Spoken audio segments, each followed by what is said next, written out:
আজ ৪ঠা মার্চ। আজকের উল্লেখযোগ্য বিষয়: ডক্টর নরমান বেথুন জন্ম, অভিনেতা ভানু বন্দ্যোপাধ্যায় মৃত্যু, কবি তরু দত্তের জন্ম,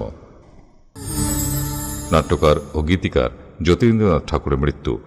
নাট্যকার ও গীতিকার জ্যোতিরিন্দ্রনাথ ঠাকুর জন্মগ্রহণ করেন ৪ঠা মে ১৮৪৯ খ্রিস্টাব্দে, মৃত্যুবরণ করেন ৪ঠা মার্চ ১৯২৫ খ্রিস্টাব্দে।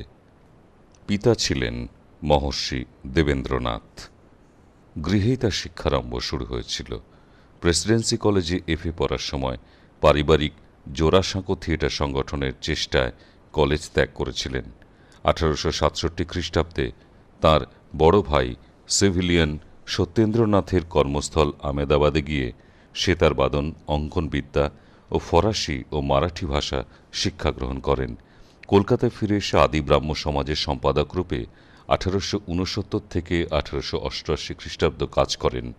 ১৯২৪ খ্রিস্টাব্দে বালগঙ্গাধর তিলক রচিত গীতা রহস্যের বঙ্গানুবাদ তিনিই করেন।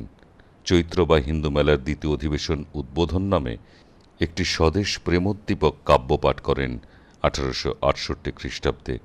তাঁর রচিত জাতীয় ভাবোদ্দীপক ঐতিহাসিক নাটক পুরবিক্রমের সাফল্যমণ্ডিত অভিনয়ের সঙ্গে সঙ্গে তাঁর নাট্যকার জীবনের সূত্রপাত হয়।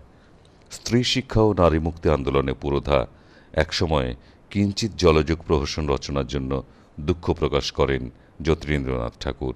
নিজ স্ত্রী কাদম্বরীকে শুধু শিক্ষার সুযোগই দেননি, পরন্তু সকল সামাজিক বাধা উপেক্ষা করে কলকাতা প্রকাশ্য ময়দানে অশ্বচালনায় পারদর্শিনী করে তোলেন জ্যোতিরিন্দ্রনাথ ঠাকুর। তার সাংগীতিক অবদানও বিশেষভাবে উল্লেখযোগ্য। প্রথম শিক্ষা ঠাকুরবাড়ির সঙ্গীত শিক্ষক বিষ্ণুপদ চক্রবর্তীর কাছে। বোম্বাইয়ে সেতার শিক্ষার পর কলকাতায় ফিরে পিয়ানো, বেহালা ও হারমোনিয়াম অনুশীলন করেন।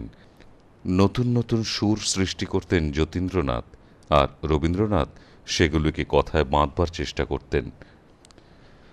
রবীন্দ্রনাথের লেখা মায়ার খেলা এবং সেই সময় অন্তত ২০টা গান জ্যোতিরিন্দ্রনাথ সুর দিয়েছিলেন। ভারতীয় সঙ্গীত সমাজ স্থাপন তাঁর অন্যতম কীর্তি ছিল।